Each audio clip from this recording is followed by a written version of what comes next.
ബഹുമാനമുള്ള സത്യവിശ്വാസികളെ, വിശ്വാസിനികളെ, അഖില പ്രപഞ്ചത്തിന്റെ ഈ മധ്യവനായ അള്ളാഹുവിന്റെ വിധിവിലക്കുകൾ, കൽപ്പന നിരോധനങ്ങൾ കഴിവിന്റെ പരമാവധി ജീവിതത്തിൽ പാലിക്കണമേ എന്നും അനുസരിക്കണമേ എന്നും ആദ്യമായി എന്നോടും തുടർന്ന് നിങ്ങൾ ഓരോരുത്തരോടും ഓർമ്മപ്പെടുത്തുകയാണ്, ഉപദേശിക്കുകയാണ്, തഖ്വ കൊണ്ട് വസിയ്യത്ത് ചെയ്യുകയാണ്.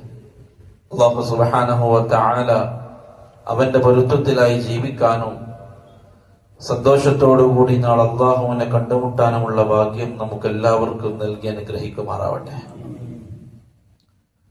അല്ലാഹു സുബ്ഹാനഹു വ തആല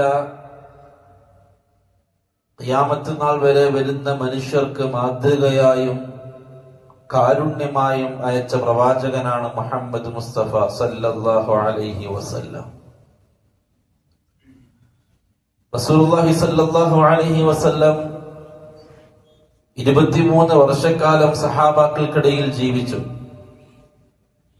ആ സഹാബാക്കൾ ആ പ്രവാചകന്റെ ഓരോ നിമിഷങ്ങളെയും ഒപ്പിയെടുത്തു, ഒന്നും വിട്ടുകളഞ്ഞിട്ടില്ല.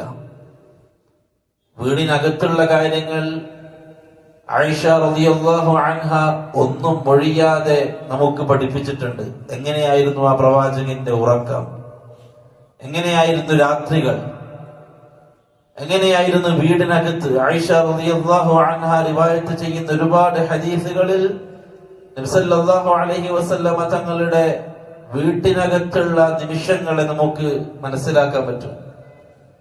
ആയിഷ ബീവി പറയുന്നുണ്ട്, റസൂലുള്ളാഹി സല്ലല്ലാഹു അലൈഹി വസല്ലം വീട്ടിൽ നമ്മളെ സഹായിക്കുമായിരുന്നു, വീട്ടിലെ ജോലികൾ ചെയ്യാൻ നമ്മെ സഹായിക്കുമായിരുന്നു. പള്ളിയിലുള്ള ഒന്നും തന്നെ അബൂ ഹുറൈറ റളിയല്ലാഹു അൻഹു ഒഴിവാക്കിയിട്ടില്ല. മസ്ജിദുൻ നബവിയുടെ ഓരത്തുള്ള തിണ്ണയിൽ എപ്പോഴും ഉണ്ട് അബൂ ഹുറൈറ റളിയല്ലാഹു അൻഹു. അതുകൊണ്ട് തന്നെ റസൂലുള്ളാഹി സ്വല്ലല്ലാഹു അലൈഹി വസല്ലമ തങ്ങൾ പള്ളിയിൽ നിന്നും ചെയ്ത ഒരു കാര്യത്തെയും അബൂ ഹുറൈറ റളിയല്ലാഹു അൻഹു ഒഴിവാക്കിയിട്ടില്ല. നമുക്ക് വ്യക്തമായി പഠിപ്പിച്ചിട്ടുണ്ട്. ഏറ്റവും കൂടുതൽ ഹദീസ് റിപ്പോർട്ട് ചെയ്ത സഹാബി അത് അബൂ ഹുറൈറ റളിയല്ലാഹു അൻഹു ആണ്, നബിയുടെ കൂടെ കൂടി. പ്രിയപ്പെട്ടവരെ, സഹാബാക്കൾ റസൂലുള്ളാഹി സ്വല്ലല്ലാഹു അലൈഹി വസല്ലമ തങ്ങളെ ഓരോ നിമിഷങ്ങളെയും മണിമുത്തുകളെ പോലെ കോർത്തിണക്കി നമ്മുടെ കൈകളിലേക്ക് ഏൽപ്പിച്ചിട്ടുണ്ട്. അതുകൊണ്ട് തന്നെ നമുക്ക് മാതൃകയാക്കാനും നമുക്ക് സ്നേഹിക്കാനും നമുക്ക് നമ്മുടെ റോൾ മോഡലായി സ്വീകരിക്കാനും മുഹമ്മദ് സല്ലല്ലാഹു അലൈഹി വസല്ലം പൂർണ്ണ രൂപത്തിൽ ഇന്ന് നമ്മുടെ മുമ്പിലുണ്ട്. ആ രൂപത്തിലാണ് ഹബീബിന്റെ സൂറത്തും സീറത്തും രേഖപ്പെടുത്തിയത് ചരിത്രത്തിൽ. അല്ലാഹുവിന്റെ റസൂലിന്റെ രൂപവും അല്ലാഹുവിന്റെ റസൂലിന്റെ ചരിത്രവും രണ്ടും ഒരുപോലെ രേഖയാണ്. സ്വഹീഹായ ഹദീസുകളിൽ അല്ലാഹുവിന്റെ റസൂലിന്റെ നടത്തത്തെ കുറിച്ചുണ്ട്, അല്ലാഹുവിന്റെ റസൂലിന്റെ കിടത്തത്തെ കുറിച്ചുണ്ട്, അല്ലാഹുവിന്റെ റസൂൽ സല്ലല്ലാഹു അലൈഹി വസല്ലമ തങ്ങളുടെ മുടിയെ കുറിച്ചുണ്ട്, അതിന്റെ നീളത്തെ കുറിച്ചുണ്ട്, നബി സല്ലല്ലാഹു അലൈഹി വസല്ലമ തങ്ങളുടെ നെറ്റിത്തടത്തെ കുറിച്ചുണ്ട്, നബിയുടെ നീളത്തെ കുറിച്ചുണ്ട്, നബിയുടെ നടത്തം എങ്ങനെയായിരുന്നു അതിനെ കുറിച്ചുണ്ട്. ഓരോന്ന് റസൂലുള്ളാഹി സ്വല്ലല്ലാഹു അലൈഹി വസല്ലമ തങ്ങളെ കുറിച്ച് സഹാബാക്കൾ പഠിപ്പിച്ചിട്ടുണ്ട്, നമുക്ക് പറഞ്ഞു തന്നിട്ടുണ്ട് ആ പ്രവാചകനെ കണ്ടവർ. അതുകൊണ്ട് തന്നെ സ്നേഹിക്കാനും പുകഴ്ത്താനും വാഴ്ത്താനും അർഹതപ്പെട്ട ഒരു പ്രവാചകനാണ് മുഹമ്മദുർ റസൂലുള്ളാഹി സ്വല്ലല്ലാഹു അലൈഹി വസല്ലം. സൗന്ദര്യത്തിന്റെ പേരിലാണ് ആരെങ്കിലും ഒരാളെ സ്നേഹിക്കാൻ ഉദ്ദേശിക്കുന്നത് എങ്കിൽ മുഹമ്മദ് സല്ലല്ലാഹു അലൈഹി വസല്ലമ തങ്ങൾ അതിന് അർഹനാണ്. തറവാടിത്തത്തിന്റെയും തറവാട് മഹിമയുടെയും പേരിലാണ് ആരെയെങ്കിലും സ്നേഹിക്കാൻ ഉദ്ദേശിക്കുന്നത് എങ്കിൽ തറവാട്ട് മഹിമയുള്ള ഒരു പ്രവാചകനാണ് മുഹമ്മദുർ റസൂലുള്ളാഹി സ്വല്ലല്ലാഹു അലൈഹി വസല്ലം. അറിവിന്റെയും വിജ്ഞാനത്തിന്റെയും പേരിലാണ് ആരെയെങ്കിലും സ്നേഹിക്കുന്നത് എങ്കിൽ ഇൽമിന്റെ ആകാശങ്ങളും കീഴടക്കിയ ഒരു പ്രവാചകനാണ് മുഹമ്മദുർ റസൂലുള്ളാഹി സ്വല്ലല്ലാഹു അലൈഹി വസല്ലം. പരോപകാരത്തെ എന്തെങ്കിലും ഒരു നേട്ടമോ എന്തെങ്കിലും ഒരു നന്മയോ ഒരു ഉപകാരമോ ചെയ്തതിന്റെ പേരിലാണ് ആരെയെങ്കിലും നാം സ്നേഹിക്കാൻ ഉദ്ദേശിക്കുന്നത് എങ്കിൽ നരകത്തിന്റെ വക്കിലൂടെ നടന്ന നമ്മളെ സ്വർഗത്തിന്റെ സ്വർഗത്തിന്റെ വഴിയിലേക്ക് നമ്മെ നയിച്ച പ്രവാചകൻ മുഹമ്മദ് സല്ലല്ലാഹു അലൈഹി വസല്ലം. അള്ളാഹു പറഞ്ഞതാ, നിങ്ങൾ നരകത്തിന്റെ വക്കീലായിരുന്നു. നിങ്ങൾ നരകത്തിന്റെ വക്കീലൂടെ സഞ്ചരിക്കുകയായിരുന്നു. നിങ്ങൾ സ്വർഗത്തിന്റെ വഴിയിലേക്ക് നയിച്ചത് റസൂലുള്ളാഹി സല്ലല്ലാഹു അലൈഹി വസല്ലം തങ്ങളാണ്. അന്ധകാരത്തിൽ ജീവിച്ച നന്മ എന്താണെന്നറിയാത്ത, തിന്മകൾ മാത്രം കൊതിച്ച, വെട്ടും കുത്തുമായി ജീവിച്ച, വ്യഭിചാരമായി ജീവിച്ച, മറ്റുള്ളവരെ എങ്ങനെയൊക്കെ ബുദ്ധിമുട്ടിക്കാൻ സാധിക്കുമോ അങ്ങനെയൊക്കെ ബുദ്ധിമുട്ടിക്കേണ്ടത് എങ്ങനെയാണെന്ന് ആലോചിച്ച ഒരു കൂട്ടം ആളുകളെ നന്മയുടെ വഴിയിലേക്ക് കൈ നടത്തിയത് റസൂലുള്ളാഹി സല്ലല്ലാഹു അലൈഹി വസല്ലം തങ്ങളാണ്. അതുകൊണ്ട് തന്നെ സ്നേഹിക്കപ്പെടേണ്ട പ്രവാചകനാണ് റസൂലുള്ളാഹി സല്ലല്ലാഹു അലൈഹി വസല്ലം. ആ പ്രവാചകന്റെ ജീവചരിത്രത്തിലൂടെയാണ് നമ്മൾ സഞ്ചരിച്ചു കൊണ്ടിരിക്കുന്നത്. 14 വയസ്സുള്ള മുഹമ്മദ് എന്ന ചെറുപ്പക്കാരനാണ് ഇന്ന് മക്കയിലുള്ളത്. 14 വയസ്സ്. 12ാമത്തെ വയസ്സിൽ അബൂ ത്വാലിബിന്റെ കൂടെ ഷാമിലേക്കുള്ള യാത്രയും കഴിഞ്ഞ് മുഹമ്മദ് സല്ലല്ലാഹു അലൈഹി വസല്ലം തങ്ങൾ മടങ്ങിയെത്തി മക്കയിൽ. 12ാമത്തെ വയസ്സിൽ അബൂ ത്വാലിബിന്റെ മനസ്സ് നിറയെ ആശങ്കകളാണ്.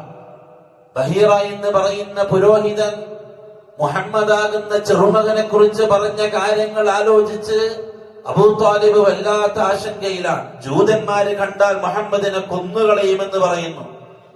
ജൂതന്മാർ എന്റെ ചെറുമകൻ മുഹമ്മദിനെ കണ്ടാൽ ഉപദ്രവിക്കുമെന്ന് പറയുന്നു.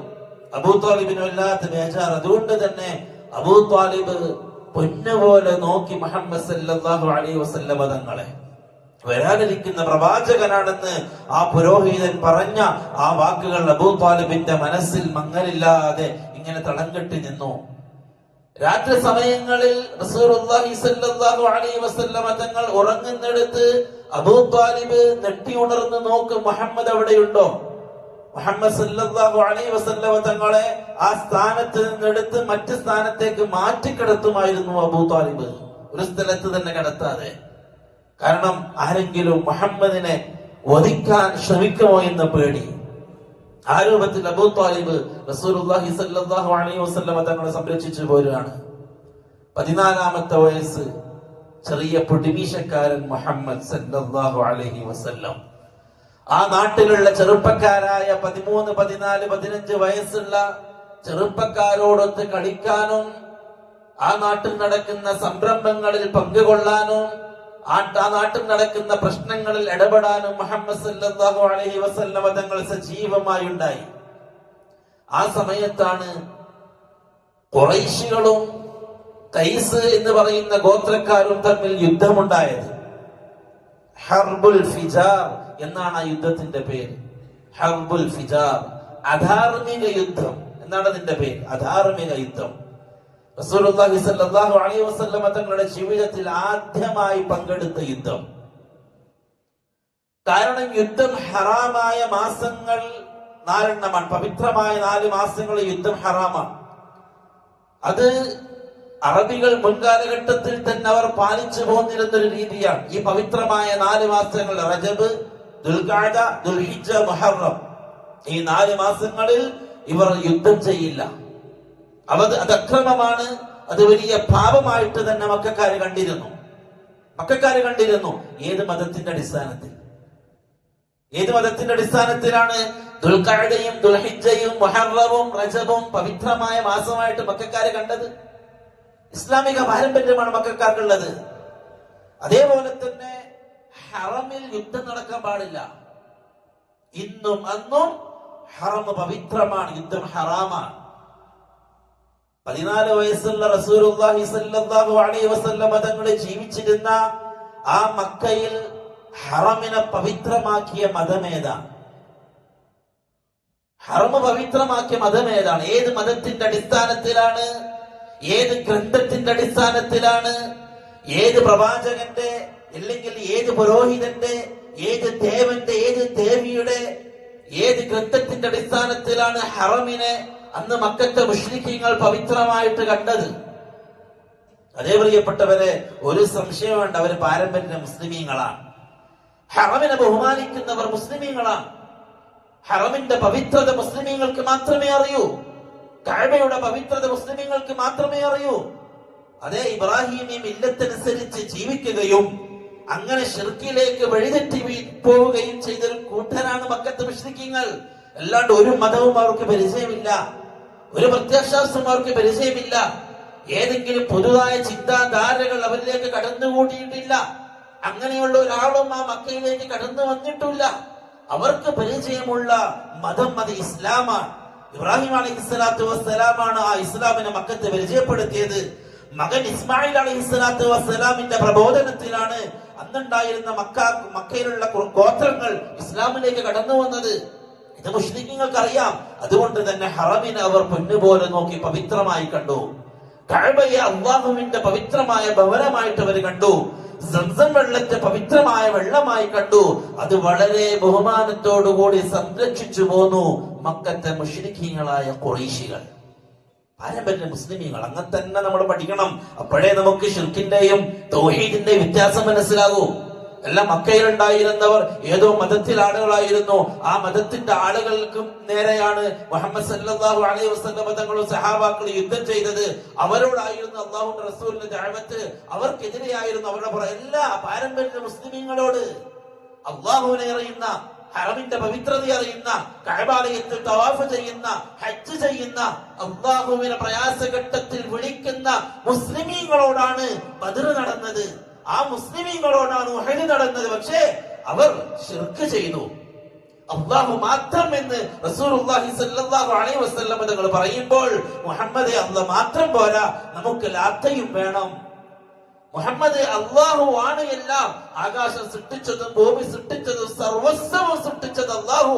ആകാശത്തെ നിയന്ത്രിക്കുന്നവൻ, ഭൂമിയെ നിയന്ത്രിക്കുന്നവൻ, സർവ്വതും നിയന്ത്രിക്കുന്നവൻ, ആകാശത്തിൽ നിന്ന് മഴ വർഷിപ്പിച്ച് നമുക്ക് ഭക്ഷണങ്ങളെ മുളപ്പിച്ച് നമുക്ക് റിസ്ക് നൽകുന്ന റാസിഖ് അല്ലാഹുവാൻ.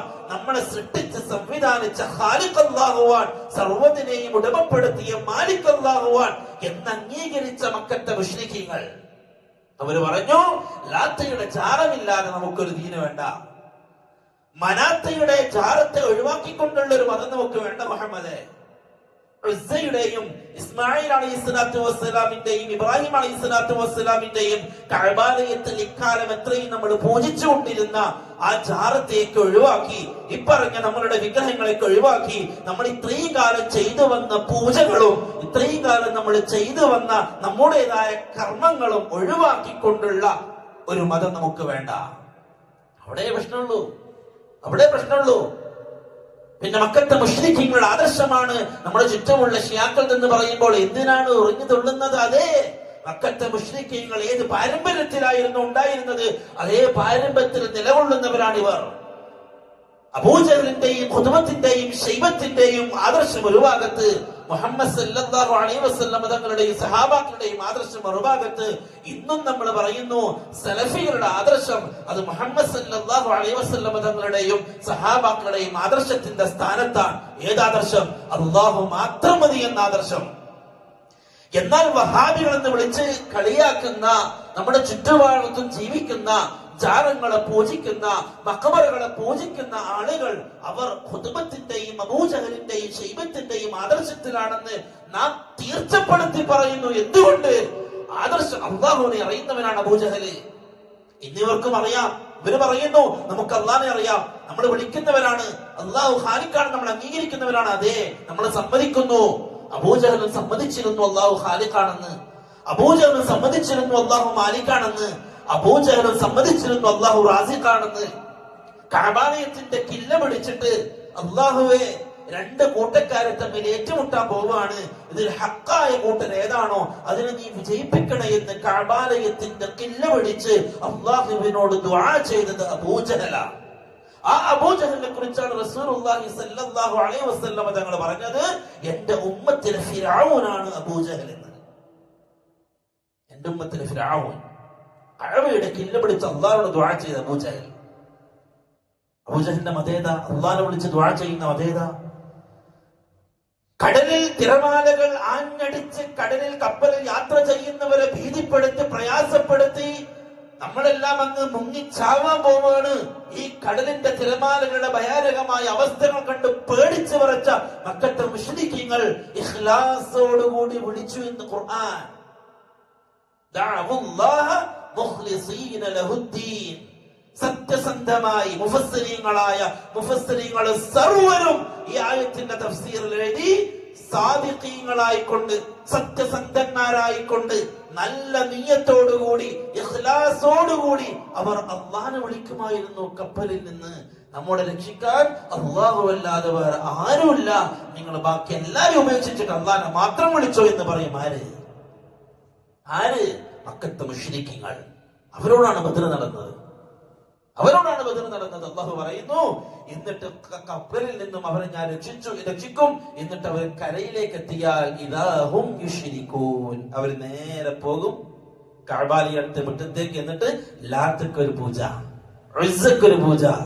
രക്ഷിച്ചതാരാ? അല്ലാഹുവിനെ. അവർ വിളിച്ചത് ആരെയാ? അല്ലാഹുവിനെ. ഇതേത് മുസ്ലിമാ? ഇതേത് മതമാണ്? ചിന്തിക്കണം നാം.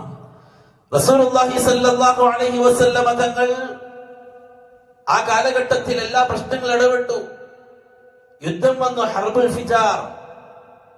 മക്കക്കാര് ഖുറൈശികളും ഖൈസ് ഗോത്രക്കാരും 4 വർഷം നീണ്ട ശക്തമായ യുദ്ധം. 4 വർഷം നീണ്ട ശക്തമായ യുദ്ധം. ഒരുപാട് ആളുകൾ അതിൽ കൊല്ലപ്പെട്ടു. മക്കൾക്ക് വൻ നാശനഷ്ടങ്ങൾ ഉണ്ടായി. 14 വയസ്സുകാരനായ മുഹമ്മദ് റസൂലുള്ളാഹി സ്വല്ലല്ലാഹു അലൈഹി വസല്ലം മക്കയിൽ അനാഥരായ മക്കളെ കണ്ടു, വിധവകളായ സ്ത്രീകളെ കണ്ടു. മക്കയിൽ പട്ടിണിയുണ്ടായി, ക്ഷാമമുണ്ടായി. അതൊക്കെ കണ്ടു. അല്ലാഹുവിന്റെ റസൂലിന്റെ മനസ്സ് വല്ലാതെ അസ്വസ്ഥമായി. 14 വയസ്സുള്ള ചെറുപ്പക്കാരൻ പലതും ചിന്തിക്കാൻ തുടങ്ങി. വിദേശികളായ ആളുകൾക്ക് മക്കയോടുണ്ടായ ആദരവും മഹത്വവും കുറഞ്ഞു തുടങ്ങി.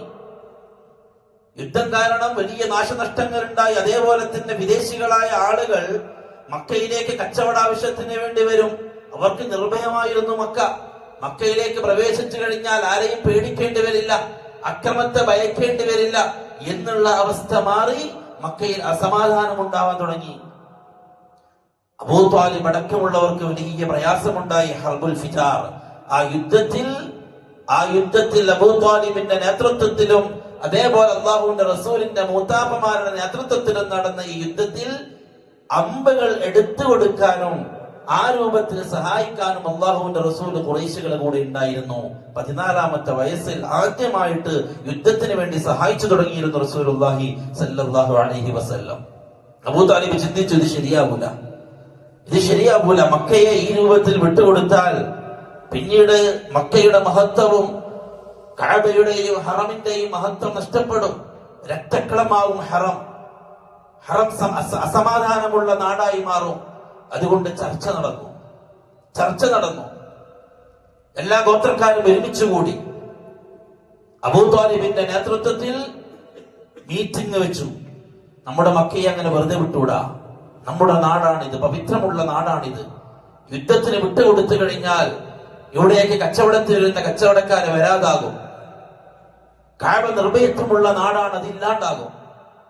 അങ്ങനെ ചർച്ച വെച്ചു. ആ ഉടമ്പടിയിൽ റസൂലുള്ളാഹി സ്വല്ലല്ലാഹു അലൈഹി വസല്ലം തങ്ങളും പങ്കെടുത്തു. അല്ലാഹുവിന്റെ റസൂൽ പിന്നീട് പറയുന്നുണ്ട്, അന്ന് നടന്ന ആ ചർച്ചയെ ഞാൻ അഭിമാനിക്കുന്നു. ഇനിയും ആ രൂപത്തിലുള്ള ചർച്ചകളിൽ എന്നെ ക്ഷണിച്ചാൽ തീർച്ചയായിട്ടും ഞാൻ പങ്കെടുക്കുമെന്ന് റസൂലുള്ളാഹി സ്വല്ലല്ലാഹു അലൈഹി വസല്ലം പിന്നീട് പറഞ്ഞു. കാരണം പരസ്പരം ഒരുമിപ്പിക്കാൻ, അസമാധാനം ഇല്ലാതാക്കി സ്നേഹത്തിലും സാഹോദര്യത്തിലും മുമ്പോട്ട് പോകാൻ അന്ന് മക്കക്കാരെടുത്ത ആ തീരുമാനത്തിൽ റസൂലുള്ളാഹി സ്വല്ലല്ലാഹു അലൈഹി വസല്ലം തങ്ങൾ വളരെയേറെ സന്തോഷിച്ചു. കാരണം അല്ലാഹുവിന്റെ റസൂൽ കാണാൻ ആഗ്രഹിച്ച ഒരു അവസ്ഥ പിന്നീട് മക്കക്കുണ്ടായി. ആദ്യമായി നടന്ന യുദ്ധം ഇതാണ്. റസൂലുള്ളാഹി സ്വല്ലല്ലാഹു അലൈഹി വസല്ലം തങ്ങൾ അതേപോലെ പങ്കെടുത്ത മറ്റൊരു മീറ്റിംഗ് ആണ്, മറ്റൊരു സംഗമമാണ്. മക്കയിലേക്ക് കടന്നു വന്നൊരു കച്ചവടക്കാരൻ, വിദേശിയാണ്. ആ വിദേശി മക്കയിലേക്ക് കടന്നു വന്നു. ആ വ്യക്തിയുടെ സമ്പത്ത് മറ്റൊരാൾ കൊള്ളയടിച്ചു. മക്കക്കാരനായ ഒരു വ്യക്തി കൊള്ളയടിച്ചു. ഇയാൾ ഖുറൈശികളോട് വന്നിട്ട് പരാതി പറഞ്ഞു, എന്റെ സമ്പത്ത് ഇങ്ങനെ കൊള്ളയടിക്കപ്പെട്ടിട്ടുണ്ട്. റസൂലുള്ളാഹി സ്വല്ലല്ലാഹു അലൈഹി വസല്ലം തങ്ങൾ അടങ്ങുന്ന യുവാക്കളായ ഒരു പറ്റം ആളുകളാണ് ഈ ഒരു പ്രശ്നത്തിന് ഒത്തുതീർപ്പുണ്ടാക്കിയത്. അതേപോലെ തന്നെ ഖുറൈശി പ്രമുഖനായ ആസ് എന്ന് പറയുന്ന വ്യക്തി ഒരു കച്ചവടക്കാരനിൽ നിന്നും ചരക്ക് വാങ്ങി. എന്നിട്ട് പറഞ്ഞു, എന്റെ കയ്യിൽ പൂർണ്ണമായിട്ടും പൈസ തരാനില്ല, എനിക്ക് കടം വേണം. ആസ് പ്രമുഖനാണ്, ഖുറൈശികൾക്കിടയിൽ അറിയപ്പെട്ട ആളാണ്. അതുകൊണ്ട് തന്നെ ഈ കച്ചവടക്കാരൻ സമ്മതിച്ചു, ആയിക്കോട്ടെ. അങ്ങനെ കച്ചവട ചരക്കുമായിട്ട് ആസ് പോയി. പക്ഷേ അതിന്റെ വില നൽകിയില്ല. അവധി കഴിഞ്ഞു. ചോദിച്ചു വന്ന ഇദ്ദേഹത്തിന്, ഈ കച്ചവടക്കാരന് പൈസ കൊടുക്കാൻ ആസ് തയ്യാറായില്ല. ഈ വ്യക്തി വീണ്ടും ഖുറൈശികളുടെ അടുക്കലേക്ക് വന്നു. വന്നിട്ട് പറഞ്ഞു, എന്റെ പൈസ ആസ് തരാനുണ്ട്, അതെനിക്ക് വിട്ടുകിട്ടണം, നിങ്ങൾ ഇടപെടണം. റസൂലുള്ളാഹി സ്വല്ലല്ലാഹു അലൈഹി വസല്ലമ തങ്ങൾ അടങ്ങുന്ന ഒരു ടീമാണ് ഈ വിഷയത്തിൽ ഇടപെടുകയും ഗോത്രത്തലവന്മാരെ ഒരുമിച്ച് കൂട്ടുകയും എന്നിട്ട് ഇതിന്റെ പ്രശ്നത്തിന് പരിഹാരം ഉണ്ടാക്കുകയും ആസിന്റെ വീട്ടിൽ പോയിട്ട് ആസിനോട് സംസാരിച്ചിട്ട് അദ്ദേഹത്തിന് ആവശ്യമുള്ള പൈസകൾ തിരികെ കൊടുത്തു. ഇതൊക്കെ ചെറുപ്പക്കാരനായ റസൂലുള്ളാഹി സ്വല്ലല്ലാഹു അലൈഹി വസല്ലമ തങ്ങൾ ഇടപെട്ട പ്രശ്നങ്ങളാണ്. നമ്മൾ പഠിക്കണം. അല്ലാഹുവിന്റെ റസൂൽ സല്ലല്ലാഹു അലൈഹി വസല്ലമ തങ്ങളുടെ ജീവിതം പഠിക്കുമ്പോൾ നാട്ടിലുണ്ടാകുന്ന പ്രശ്നങ്ങളിൽ നിന്ന് വിട്ടുനിന്ന് അതിനൊന്നും ഞാനില്ല, അതിനൊന്നും ഇടപെടാൻ എന്നെ കിട്ടൂല, നിങ്ങളായിട്ട് ചെയ്തോ, അതിൻ്റെതായ ആളുകളുണ്ടല്ലോ എന്ന് പറഞ്ഞ് നാട്ടിലെ പ്രശ്നങ്ങളെയും, അത് പൊതുപ്രശ്നമാവട്ടെ അത് മറ്റെന്ത് പ്രശ്നമാവട്ടെ, അങ്ങനെ മാറി നിൽക്കുക എന്നുള്ളത് ഇസ്ലാമിന്റെ രീതിയല്ല. പ്രശ്നങ്ങളിൽ ഇടപെടണം. ആ പ്രശ്നങ്ങളെ നീതിബോധത്തോടുകൂടിയും പക്കമായിട്ടും അതിനെ രഞ്ജിപ്പുണ്ടാക്കാനും സുൽഹുണ്ടാക്കാനും നമുക്ക് പറ്റുമെങ്കിൽ നമ്മൾ അതിൽ ഇടപെടണം. റസൂലുള്ളാഹി സ്വല്ലല്ലാഹു അലൈഹി വസല്ലം തങ്ങൾ ചെറിയ പ്രായത്തിൽ തന്നെ ഇങ്ങനെയുള്ള മീറ്റിങ്ങുകളിലും ചർച്ചകളിലും പങ്കെടുക്കുകയും അതിന് പ്രശ്നങ്ങൾക്ക് പരിഹാരം ഉണ്ടാക്കാൻ ശ്രമിക്കുകയും ചെയ്തതായിട്ട് നമുക്ക് കാണാം. 25 വയസ്സ് പ്രായമായ റസൂലുള്ളാഹി സ്വല്ലല്ലാഹു അലൈഹി വസല്ലം തങ്ങൾക്ക് അബൂ ത്വാലിബിന് പ്രായമായി കച്ചവടം ചെയ്യാനും ദൂരെയായ യാത്ര ചെയ്യാനും അബൂ ത്വാലിബിന് കഴിയാതെ വന്നു.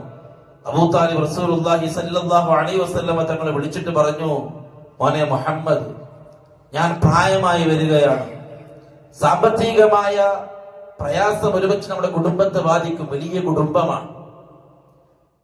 മോൻ ജോലി ചെയ്യണം, ജോലിക്ക് പോകണം. റസൂലുള്ളാഹി സ്വല്ലല്ലാഹു അലൈഹി വസല്ലം ആദ്യമായിട്ട് ആട്ടിനെ മേയ്ക്കാൻ തുടങ്ങി. 17 വയസ്സ് മുതൽ ആട്ടിനെ മേയ്ക്കാൻ തുടങ്ങി. സ്വന്തം ആടുകളെ മേയ്ച്ചും അതേപോലെ തന്നെ മറ്റുള്ള പ്രമുഖന്മാരായ പണക്കാരുടെ ആടുകളെ മേയ്ച്ചും പൈസ സ്വരൂപിക്കാൻ റസൂലുള്ളാഹി സ്വല്ലല്ലാഹു അലൈഹി വസല്ലം തങ്ങൾ തുടങ്ങി. ഒരു കച്ചവടക്കാരനാണ് അല്ലാഹുവിന്റെ റസൂൽ. നമുക്ക് അഭിമാനിക്കാം. മാന്യമായ രൂപത്തിൽ കച്ചവടം ചെയ്തൊരു കച്ചവടക്കാരനാണ് ലോകത്തിന്റെ നായകൻ മുഹമ്മദ് സല്ലല്ലാഹു അലൈഹി വസല്ലം. അങ്ങനെ ഇരിക്കെയാണ് അബൂ ത്വാലിബിന്റെ അടുക്കൽ വിവരം ലഭിക്കുന്നത്. മക്കയിലെ ഏറ്റവും വലിയ പണക്കാരിയായ ഖദീജ എന്ന് പറയുന്ന ഒരു സ്ത്രീ അവരുടെ കച്ചവടം നോക്കി നടത്താനും കച്ചവട സംഘം വിദേശങ്ങളിലേക്ക് യാത്ര ചെയ്യുമ്പോൾ ആ കച്ചവട സംഘത്തിന്റെ കൂടെ യാത്ര ചെയ്യാനും കച്ചവട കാര്യങ്ങളും കണക്കുകളും നോക്കാൻ ഒരു മാനേജറെ അന്വേഷിക്കുന്നുണ്ട്. ഖദീജ. അബൂ ത്വാലിബ് റസൂലുള്ളാഹി സ്വല്ലല്ലാഹു അലൈഹി വസല്ലം തങ്ങളെ വിളിച്ചിട്ട് പറഞ്ഞു, മോനെ, ഖദീജ എന്ന് പറയുന്ന സ്ത്രീ അവരവരുടെ കച്ചവട ആവശ്യത്തിന് വേണ്ടി ഒരാൾ അന്വേഷിക്കുന്നുണ്ട്. ഞാൻ നിന്റെ കാര്യം സംസാരിക്കട്ടെ. സല്ലല്ലാഹു അലൈഹി വസല്ലം തങ്ങൾ പറഞ്ഞു, അതേ മുത്താപ്പ, ഞാൻ ഇനി ജോലി ചെയ്യണം, വീട്ടിലേക്ക് പൈസ കൊണ്ടുവരേണ്ട പ്രായമായി എനിക്ക്. അതുകൊണ്ട് എന്റെ പേര് നിങ്ങൾ പറയുക. അതെങ്ങാനും നമുക്ക് കിട്ടിക്കഴിഞ്ഞാൽ നമുക്ക് വലിയ സമൃദ്ധി ഉണ്ടാകും. നല്ല ജോലി കിട്ടിക്കഴിഞ്ഞാൽ നമ്മുടെ കയ്യിൽ പൈസ വരും. റസൂലുള്ളാഹി സ്വല്ലല്ലാഹു അലൈഹി വസല്ലം തങ്ങളുടെ അനുവാദത്തോടു കൂടി അബൂ ത്വാലിബ് ഖദീജയുടെ വീട്ടിലേക്ക് പോയിട്ട് പറഞ്ഞു, എന്റെ ചെറുമകൻ മുഹമ്മദ് ഇതിന് തയ്യാറാണ്. നിങ്ങൾക്ക് താല്പര്യമുണ്ടെങ്കിൽ മുഹമ്മദിനെ നിങ്ങളുടെ കച്ചവട സംഘത്തിന്റെ നേതാവാക്കണം. അങ്ങനെയാണ് ഖദീജത്തുൽ കുബ്ര റളിയല്ലാഹു അൻഹാ റസൂലുള്ളാഹി സ്വല്ലല്ലാഹു അലൈഹി വസല്ലം തങ്ങളെ കച്ചവട സംഘത്തിന്റെ നേതാവാക്കി അയക്കുന്നത്. മൈസറ എന്ന് പറയുന്ന ഒരു കച്ചവടക്കാരൻ ഖദീജയുടെ കൂടെയുണ്ട്. ബുദ്ധിമാനാണ്. കച്ചവടക്കാരുടെ കൂടെ യാത്ര ചെയ്യുകയും കച്ചവടക്കാർ ഓരോരുത്തരും എന്തൊക്കെ ചെയ്യുന്നു എന്ന് സൂക്ഷ്മം നിരീക്ഷിക്കുകയും ഓരോന്നും ഖദീജയുടെ അടുക്കലേക്ക് എത്തിക്കുകയും ചെയ്യുന്ന ജോലിയാണ് മൈസറ ചെയ്യുന്നത്. ആ മൈസറയുടെ കൂടെയാണ് അല്ലാഹുവിന്റെ റസൂലിനെ ഖദീജ അയക്കുന്നത്. യാത്രയിലുടനീളം റസൂലുള്ളാഹി സ്വല്ലല്ലാഹു അലൈഹി വസല്ലം തങ്ങളുടെ ഓരോ പെരുമാറ്റവും മൈസറ നിരീക്ഷിച്ചു കൊണ്ടിരുന്നു. മൈസറ പിന്നീട് പറയുന്നുണ്ട്, വെയിലുള്ള ചൂടുള്ള വഴികളിലൂടെ നമ്മൾ നടക്കുമ്പോൾ മുഹമ്മദിന്റെ മുകളിൽ മേഘങ്ങൾ തണലിട്ട് കൊടുക്കുന്നതായിട്ട് ഞാൻ ശ്രദ്ധിച്ചു. മൈസറ പറയുകയാണ്, ഷാമിലെ കച്ചവട സംഘം ഷാമിലെത്തി. റസൂലുള്ളാഹി സ്വല്ലല്ലാഹു അലൈഹി വസല്ലം തങ്ങൾ കച്ചവട സാധനങ്ങൾക്ക് വലിയ മതിപ്പൊന്നും പറയാതെ, അങ്ങനെ വലിയ അതിന്റെ ഗുണമേന്മയെ കുറിച്ച് വാദോരാതെ സംസാരിക്കുക, അതില്ല.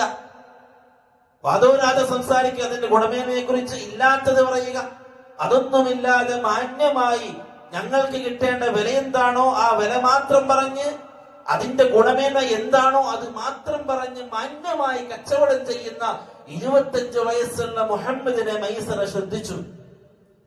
പെട്ടെന്ന് തന്നെ കച്ചവടം നടന്നു. വലിയ ലാഭവുമായിട്ട് മൈസറയും മുഹമ്മദ് സല്ലല്ലാഹു അലൈഹി വസല്ലം തങ്ങളും തിരിച്ച് ഖദീജ ബീവിയുടെ അടുക്കലേക്ക് എത്തി. ഖദീജ ബീവിയുടെ കച്ചവട സംഘത്തിന്റെ കുറിച്ച് മൈസറയോട് അന്വേഷിച്ചപ്പോൾ നമ്മുടെ കൂടെ പുതുതായി ചേർന്ന മുഹമ്മദിനെ കുറിച്ച് മൈസറ വാദോരാതെ സംസാരിച്ചു. പ്രിയപ്പെട്ടവരെ, കച്ചവടം ചെയ്ത ഒരു കച്ചവടക്കാരാണ് അള്ളാഹുവിന്റെ റസൂൽ. പക്ഷേ അള്ളാഹുവിന്റെ റസൂൽ സല്ലല്ലാഹു അലൈഹി വസല്ലം തങ്ങൾ അതിൽ നീതി നോക്കി. അളവിലും തൂക്കത്തിലും കൃത്രിമം കാണിക്കാത്ത കച്ചവടക്കാരൻ, നീതിയുള്ള കച്ചവടക്കാരൻ, വാങ്ങാൻ വരുന്നവന്റെ മനസ്സറിയുന്ന, വാങ്ങാൻ വരുന്നവന്റെ ആവശ്യം അറിയുന്ന, വാങ്ങാൻ വരുന്നവന്റെ സാമ്പത്തികമായ അവസ്ഥയെ പരിഗണിക്കുന്ന, എല്ലാ നിലക്കും നല്ല ഒരു കച്ചവടം ചെയ്തൊരു കച്ചവടക്കാരനാണ് റസൂലുള്ളാഹി സല്ലല്ലാഹു അലൈഹി വസല്ലം. ഖദീജ ബീവിക്ക് വലിയ മതിപ്പ് തോന്നി മുഹമ്മദ് സല്ലല്ലാഹു അലൈഹി വസല്ലം തങ്ങളുടെ വിഷയത്തിൽ. തന്റെ കച്ചവടത്തിന് അഭിവൃദ്ധി ഉണ്ടാവാനും വലിയ നേട്ടങ്ങൾ ഉണ്ടാവാനും നമ്മുടെ കച്ചവട സംഘത്തിൽ ചേർന്ന മുഹമ്മദ് സല്ലല്ലാഹു അലൈഹി വസല്ലം തങ്ങളെ കുറിച്ച് ഖദീജ ബീവിയുടെ മനസ്സിൽ വലിയ സന്തോഷമുണ്ടായി. ആ സന്തോഷം അബൂ ത്വാലിബിനോട് ഖദീജ അറിയിക്കുകയും ചെയ്തു. 25 വയസ്സ് പ്രായമുള്ള റസൂലുള്ളാഹി സല്ലല്ലാഹു അലൈഹി വസല്ലം തങ്ങൾ അന്ന് മക്കയിൽ ജീവിച്ച രീതി ഇതാണ്. നമ്മൾ വിചാരിക്കേണ്ട, അള്ളാഹുവിന്റെ റസൂല് ഇങ്ങനെ മലക്കിനെ പോലെ സൂഫിയെ പോലെ ഒരു ഷാളും കഴുത്തിലിട്ട് ഒരു പള്ളിയുടെ മൂലയിൽ ഇങ്ങനെ ദിക്റും ചൊല്ലി അല്ലെങ്കിൽ നിസ്കരിച്ചുകൊണ്ട് അങ്ങനെ കൂടിയ ആളല്ല. നാടുകളിൽ ഇറങ്ങി ചെയ്യാൻ അള്ളാഹു അനുവദിച്ചത് എന്താണോ അത് മാന്യമായി ചെയ്ത് ഇടപെട്ട വ്യക്തിയാണ്. ഇസ്ലാം പഠിപ്പിച്ച രീതിയും അതാണ്. സൂഫിസം അത് ഇസ്ലാം അംഗീകരിക്കുന്നില്ല. ബാധ്യതകളും കടപ്പാടുകളും കടമകളും മറന്ന് എല്ലാം ഒഴിവാക്കി ഒരു സൂഫിസം നയിക്കുന്ന രീതി ഇസ്ലാം സ്വീകരിച്ചിട്ടില്ല, ഇസ്ലാം അംഗീകരിച്ചിട്ടുമില്ല. ജോലികൾ ചെയ്യാൻ, ഹലാലായ കച്ചവടം ചെയ്യാൻ അംഗീകരിച്ച മതമാണ് ഇസ്ലാം. അല്ലാഹുവിന്റെ റസൂൽ അനുവദിച്ച കച്ചവടം അത് എന്ത് തന്നെയായാലും ചതിയില്ലാത്ത, എന്തെങ്കിലും തരത്തിലുള്ള ഹറാമ് കലരാത്ത ഏത് കച്ചവടവും ഇസ്ലാം അനുവദിച്ചിട്ടുണ്ട്. ആ രൂപത്തിൽ സമ്പാദിക്കാനും ഒരു സാമ്പത്തിക ഭദ്രത ഉണ്ടാക്കാനും പരിശുദ്ധമായ ദീനുൽ ഇസ്ലാം പ്രോത്സാഹിപ്പിച്ചിട്ടുണ്ട്. റസൂലുള്ളാഹി സല്ലല്ലാഹു അലൈഹി വസല്ലം തങ്ങളുടെ ജീവിതവും അത് തന്നെയായിരുന്നു. പഠിക്കണം ആ പ്രവാചകനെ കുറിച്ച് കൂടുതൽ, ഒരുപാട്. എന്നാൽ മാത്രമേ നമ്മുടെ ജീവിതത്തിൽ മാറ്റങ്ങൾ ഉണ്ടാകൂ. എന്നാൽ മാത്രമേ നമ്മുടെ സ്വഭാവത്തിന് മാറ്റങ്ങൾ ഉണ്ടാകൂ. എന്നാൽ മാത്രമേ പ്രിയപ്പെട്ടവരെ നമ്മൾ കച്ചവടം ചെയ്യുമ്പോൾ എന്ത് ചെയ്യണം എന്ത് ചെയ്യരുത് എന്ന ബോധം നമുക്കുണ്ടാവും. അല്ലാഹു സുബ്ഹാനഹു വ തആല കാര്യങ്ങൾ പഠിക്കാനും മനസ്സിലാക്കാനുമുള്ള തൗഫീഖ് നസീബാക്കട്ടെ.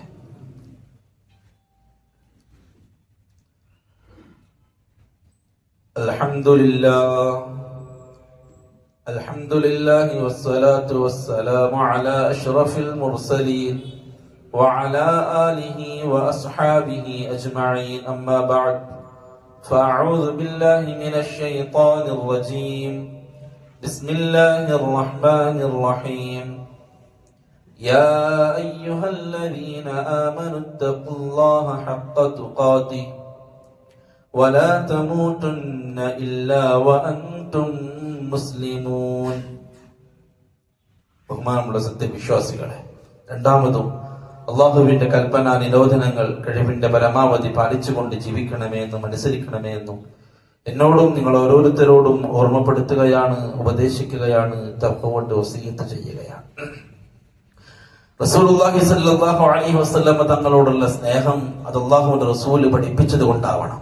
അത് ദീനുൽ ഇസ്ലാമിന്റെ ഖണ്ഡിതമായ നിയമമാണ്, ദീനിന്റെ നിയമമാണ്. ഏതൊരു ഇബാദത്തും അത് അല്ലാഹുവിന്റെ റസൂൽ സല്ലല്ലാഹു അലൈഹി വസല്ലം തങ്ങൾ കാണിച്ചു തന്നതുപോലെ തന്നെയാവണം. അതിലധികമായിട്ട് എന്തെങ്കിലും നമ്മുടെ വക ചേർക്കാൻ നമുക്ക് പെർമിഷൻ ഇല്ല. നമ്മുടെ വക നമുക്ക് നല്ലതാണെന്ന് തോന്നിയത് ദീനിൽ ഉൾപ്പെടുത്താൻ നമുക്ക് പെർമിഷൻ ഇല്ല. സഹാബാക്കൾക്ക് പരിചയമില്ലാത്ത ദീൻ അത് ദീനായിട്ട് സലഫ് സാലിഹ്യങ്ങൾ പരിഗണിച്ചിട്ടില്ല, അത് എന്ത് തന്നെയായാലും. അതുകൊണ്ട് തന്നെ നബി സല്ലല്ലാഹു അലൈഹി വസല്ലം തങ്ങളെ സ്നേഹിക്കുന്നവർ, ആ പ്രവാചകനെ ഹുബ്ബുണ്ട് എന്ന് പറയുന്നവർ ചെയ്യേണ്ടത് ആ പ്രവാചകൻ പഠിപ്പിച്ച കാര്യങ്ങൾ ചെയ്യല. പള്ളികൾ അലങ്കരിക്കുക എന്നുള്ളത് ബിദ്അത്താണ്. ഇമാം നവവി റഹിമഹുല്ലാഹ് അദ്ദേഹത്തിന്റെ റൗദത്തുൽ ത്വാലിബീൻ എന്ന ഗ്രന്ഥത്തിൽ അദ്ദേഹം വ്യക്തമായിട്ട് പ്രതിപാദിക്കുന്നുണ്ട്. പള്ളിയും പള്ളിയുടെ നിർമ്മാണവുമായി ബന്ധപ്പെട്ട ചർച്ചയിൽ, ആ പള്ളി നമുക്ക് എന്തൊക്കെ ചെയ്യാൻ പാടില്ല എന്ന ചർച്ചയിൽ, പള്ളികൾ അനാവശ്യമായ രൂപത്തിൽ അലങ്കരിക്കൽ ബിദ്അത്തുൻ മുൻകറത്താണ്. ഷാഫി മദ്ഹബ് പ്രകാരം ഷാഫിഈ മദ്ഹബിലെ പ്രഗൽഭരായ പണ്ഡിതന്മാർ ഏകകണ്യേന പറഞ്ഞ ബിദ്അത്താക്കിയ ഒരു കാര്യമാണ് പള്ളികൾ അലങ്കരിക്കുക എന്നുള്ളത്. അത് പള്ളിയുടെ പൈസ ഉപയോഗിച്ചാണ് എങ്കിൽ അത് ഹറാമാണ്. പള്ളിയുടെ പൈസ ഉപയോഗിച്ചുകൊണ്ടാണ് പള്ളി ഡെക്കറേറ്റ് ചെയ്തത് എങ്കിൽ, അനാവശ്യമായ അലങ്കാരം ഉണ്ടാക്കിയത് എങ്കിൽ അത് ഹറാമാണ്. അത് ഏതെങ്കിലും വ്യക്തിയുടെ പൈസ കൊണ്ടാണെങ്കിൽ അത് മുൻകറാണ്, മക്റൂഹാണ്, അത് ബിദ്അത്തുൻ മുൻകറത്താണ്, മോശമായ ബിദ്അത്താണ് എന്ന് ഇമാം നവവി റഹിമഹുല്ലാഹ് നമ്മെ പഠിപ്പിക്കുകയാണ്. പാടില്ല. നാം പറഞ്ഞു അല്ലാഹുവിന്റെ റസൂൽ സല്ലല്ലാഹു അലൈഹി വസല്ലമ തങ്ങളുടെ ആ പ്രവാചകൻ പഠിപ്പിക്കാത്ത ഒരു ബിദ്അത്ത് ജനിക്കുമ്പോൾ അവിടെ സംഭവിക്കുന്നത് ബിദ്അത്ത് സുന്നത്തുകൾ മരിക്കുകയാണ്. ഒരു ബിദ്അത്ത് ജനിക്കുമ്പോൾ ഒരു സുന്നത്ത് മരിക്കും. ഒരു ബിദ്അത്ത് ജനിക്കുമ്പോൾ, ഒരു ബിദ്അത്ത് ഉണ്ടാക്കുമ്പോൾ അതിന്റെ ചുറ്റുപാടും 100 ബിദ്അത്തുകൾ അതിന്റെ കൂടെ പിറവിയെടുക്കുമെന്ന് പണ്ഡിതന്മാർ. അതാണ് നമ്മൾ കണ്ടുകൊണ്ടിരിക്കുന്നത്. നബിദിനാഘോഷം ബിദ്അത്താണ് എന്ന് പണ്ഡിതന്മാർ എല്ലാവരും ഒരുപോലെ പറഞ്ഞു. അല്ലാഹുവിന്റെ റസൂലിന് പരിചയമില്ലാത്ത, സഹാബാക്കൾക്ക് പരിചയമില്ലാത്ത ഒരു ആഘോഷമാണ് നബിദിനാഘോഷം. എന്നാൽ അതുമായി ബന്ധപ്പെട്ടുകൊണ്ട് ഒരുപാട് അനാചാരങ്ങൾ. പള്ളി അലങ്കരിക്കൽ അനാചാരമാണ്. റോഡ് ബ്ലോക്ക് ചെയ്തുകൊണ്ട് റാലി നടത്തൽ അനാചാരമാണ്. അത് പ്രയാസപ്പെടുത്തലാണ്, നാട്ടുകാരെ പ്രയാസപ്പെടുത്തലാണ്, മുസ്ലിമീങ്ങളെ പ്രയാസപ്പെടുത്തലാണ്. അത് ദീനിന്റെ പേരിലാകുമ്പോൾ, അത് അല്ലാഹുവിന്റെ റസൂലിന്റെ പേരിലാകുമ്പോൾ അതിന്റെ കടുപ്പം കൂടുതലാണ്. വഴിയിലുള്ള ഉപദ്രവത്തെ നീക്കുക എന്നുള്ളത് ഈമാനിന്റെ ഭാഗമായി പഠിപ്പിച്ച പ്രവാചകൻ റസൂലുള്ളാഹി സല്ലല്ലാഹു അലൈഹി വസല്ലം, ആ പ്രവാചകന്റെ പേരിൽ റോഡുകൾ ബ്ലോക്ക് ചെയ്തുകൊണ്ടുണ്ടാക്കുന്ന റാലികൾ തീർത്തും അത് അല്ലാഹുവിന്റെ റസൂലിന്റെ ദീനിനെ പരിഹസിക്കലാണ്. അല്ലാഹുവിന്റെ റസൂലിന്റെ ദീനിനെയും മുഅ്മിനീങ്ങളെയും ഉപദ്രവിക്കലാണ് എന്ന് നമ്മൾ മനസ്സിലാക്കണം. അതേപോലെ തന്നെ പ്രിയപ്പെട്ടവരെ, മറ്റൊരു വിഷയം, ചിലരൊക്കെ മുസ്ലിമീങ്ങളായ മുവഹിദീങ്ങളായ അല്ലെങ്കിൽ സാധാരണക്കാരായ ആളുകളെ തെറ്റിദ്ധരിപ്പിക്കാൻ ശ്രമിച്ചിട്ടുണ്ട്. മക്കയിലും മദീനയിലും മുൻകാലങ്ങളിൽ ഖബറുകൾ കെട്ടിപ്പൊക്കുകയും സജീവമായി കൊണ്ട് ജാറ പൂജകൾ നടക്കുകയും നബിദിനാഘോഷവും മറ്റു ചില കാര്യങ്ങളും സജീവമായിട്ട് നടക്കുകയും ചെയ്തിട്ടുണ്ട്. മുഹമ്മദ് അബ്ദുൽ വഹാബ് റഹിമഹുല്ലാഹ് അദ്ദേഹം കടന്നു വന്നിട്ടാണ് ഇതിനെയൊക്കെ ഇല്ലാതാക്കിയത് എന്നും, സൗദി അറേബ്യയുടെ ഭരണകൂടം, അതിന്റെ ഭരണം സലഫികളുടെ കയ്യിലായപ്പോഴാണ് ഇതൊക്കെ ഇല്ലാതായതും എന്ന് ചിലരൊക്കെ സാധാരണക്കാരനെ തെറ്റിദ്ധരിപ്പിക്കാനും ബിദ്അത്തും ശിർക്കും അവരിലേക്ക് കുത്തിവെക്കാനും ചിലർ ശ്രമിക്കാറുണ്ട്. ഏകദേശം 1200 മുതൽ മക്കയും മദീനയും അടങ്ങുന്ന ഹിജാസിനെ ഭരിച്ചത് ഉസ്മാനിയാക്കളാണ്. അവർ സൂഫികളാണ്. ഏകദേശം 1922 വരെ ഓട്ടോമൻ സാമ്രാജ്യമാണ് മക്കയും മദീനയും അടങ്ങുന്ന വലിയ ഒരു പ്രദേശം അവർ ഭരിച്ചിരുന്നത്. ഇസ്ലാമിക ഭരണമായിട്ടാണ് അതിനെ കണ്ടിരുന്നത്. പക്ഷേ അറിവില്ലാത്ത രാജാക്കന്മാർ, ദീനി ബോധമില്ലാത്ത രാജാക്കന്മാർ, സൂഫികളായ രാജാക്കന്മാർ അമിതമായി കൊണ്ട് അഹ്ലു ബൈത്തിനെ സ്നേഹിക്കുകയും പരിധികൾ ലംഘിക്കുകയും ചെയ്ത അവരാണ് യഥാർത്ഥത്തിൽ ബഖീഇലും മറ്റും ജാറങ്ങൾ നിർമ്മിച്ചത് അത് സഹാബാക്കൾ നിർമ്മിച്ചതിനെയല്ല മുഹമ്മദ് അബ്ദുൽ വഹാബ് റഹിമഹുല്ലാഹ് പൊളിച്ചത്. ഇവര് പറഞ്ഞത് മുൻകാലഘട്ടത്തിൽ ഉണ്ടായിരുന്നതിനെ പൊളിച്ചത് സലഫികൾ വന്നതിന് ശേഷമാണ്. ഏത് സലഫികൾ? അല്ലാഹുവിന്റെ റസൂൽ സല്ലല്ലാഹു അലൈഹി വസല്ലം തങ്ങളുടെ കാലഘട്ടത്തിൽ ബദറിലും ഉഹദിലും മറ്റും ഷഹീദായ ഒരു സഹാബിയുടെയും ഖബർ കെട്ടിപ്പൊക്കിയിട്ടില്ല. അല്ലാഹുവിന്റെ റസൂൽ സല്ലല്ലാഹു അലൈഹി വസല്ലം തങ്ങളുടെ കാലഘട്ടത്തിൽ മദീനയിലോ മക്കയിലോ അല്ലെങ്കിൽ ഇസ്ലാമിന്റെ ഭരണപ്രദേശമായ ഇറാഖ് വരെ ഷാം, സിറിയ തുടങ്ങിയ ഒരു നാട്ടിലും അല്ലാഹുവിന്റെ റസൂലിന്റെ ജന്മദിനം ആഘോഷിച്ചതായിട്ട് രേഖയില്ല. 4 ഖലീഫമാർ ഭരിച്ചിരുന്ന കാലഘട്ടം, ആ കാലഘട്ടത്തിലും ഖബറുകൾ കെട്ടിപ്പൊക്കിയതായിട്ടോ ആഘോഷിച്ചതായിട്ടോ രേഖയില്ല. പിൽക്കാലത്ത് വന്ന ഉസ്മാനിയാക്കളാണ് ആദ്യമായിട്ട് ഖബറുകൾ കെട്ടിപ്പൊക്കി തുടങ്ങിയത്. അത് ഒരിക്കലും മക്കയുടെയും മദീനയുടെയും ഇസ്ലാമിന്റെ ചരിത്രത്തിലേക്ക് നമ്മൾ ചേർത്ത് വായിക്കരുത്. അറിവില്ലാത്ത രാജാക്കന്മാർ ചെയ്തുണ്ടാക്കിയതാണ് അത്, അതല്ലാതെ സഹാബാക്കൾ ഉണ്ടാക്കിയതല്ല. സഹാബാക്കൾ തുടങ്ങിയത്, സഹാബാക്കൾ ഉണ്ടാക്കിയതിനെയാണ് മുഹമ്മദ് അബ്ദുൽ വഹാബ് റഹിമഹുല്ലാഹ് പൊളിച്ചത് എങ്കിൽ, അല്ലെങ്കിൽ സലഫി ഭരണകൂടം വന്നപ്പോൾ തകർത്തത് എങ്കിൽ പറയാം, അതെ മുൻകാലഘട്ടത്തിൽ സഹാബാക്കൾ നിർമ്മിച്ച കുപ്പകളെയും അവർ നിർമ്മിച്ച ജാറങ്ങളെയും സലഫികൾ പൊളിച്ചു എന്നല്ല. പിൽക്കാലത്ത് വന്ന സൂഫികളാണ് അത് ഉണ്ടാക്കിയത്.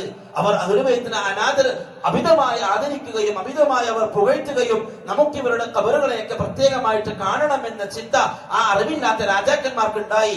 ആ രാജാവിന്റെ നേതൃത്വത്തിലാണ് ഖബറുകൾ ഉണ്ടായത്. പിൽക്കാലത്ത് വന്ന മുഹമ്മദ് അബ്ദുൽ വഹാബ് റഹിമഹുള്ളയുടെ നേതൃത്വത്തിൽ സർവ്വതിനെയും തകർത്തില്ലാതാക്കി.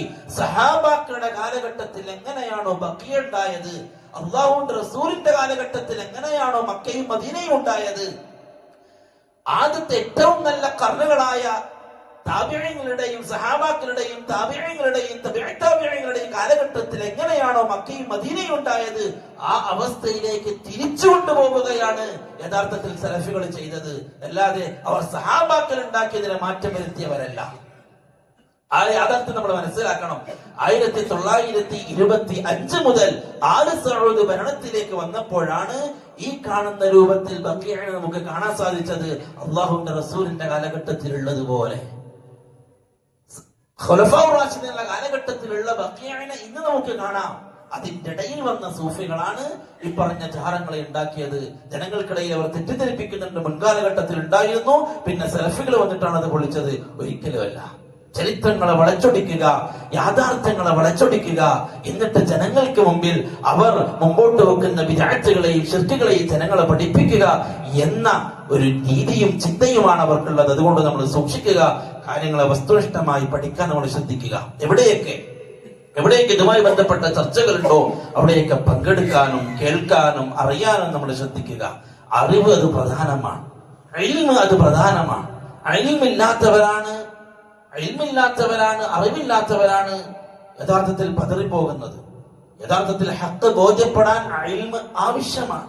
അറിഞ്ഞ ഹഖ് അത് ഇസ്തിഖാമത്തോടുകൂടി നിലനിൽക്കാനും ഇൽമ് ആവശ്യമാണ്. അതുകൊണ്ട് നമ്മൾ ചെയ്യേണ്ടത്, എവിടെയൊക്കെ ഈ രൂപത്തിലുള്ള ചർച്ചകളുണ്ടോ, ക്ലാസ്സുകളുണ്ടോ, പഠനങ്ങൾ നടക്കുന്നുണ്ടോ അവിടെയൊക്കെ എത്ര സമയം ചെലവാക്കിയിട്ടാണെങ്കിലും പങ്കെടുക്കാനും അവിടെ പോയി ഇരിക്കാനും നമ്മൾ ശ്രദ്ധിക്കേണ്ടതുണ്ട്. അല്ലാഹു സുബ്ഹാനഹു വ തആല നല്ല തൗഫീഖ് നൽകി അനുഗ്രഹിക്കുമാറാവട്ടെ. اللهم اغفر للمؤمنين والمؤمنات والمسلمين والمسلمات الأحياء منهم والأموات إنك مجيب الدعوات ويا قاضي الحاجات. اللهم أجرنا من النار، اللهم أجرنا من النار، اللهم أجرنا من النار. ربنا آتنا في الدنيا حسنة وفي الآخرة حسنة وقنا عذاب النار. ربنا تقبل منا إنك أنت السميع العليم وتب علينا إنك أنت التواب الرحيم. آمين برحمتك يا أرحم الراحمين.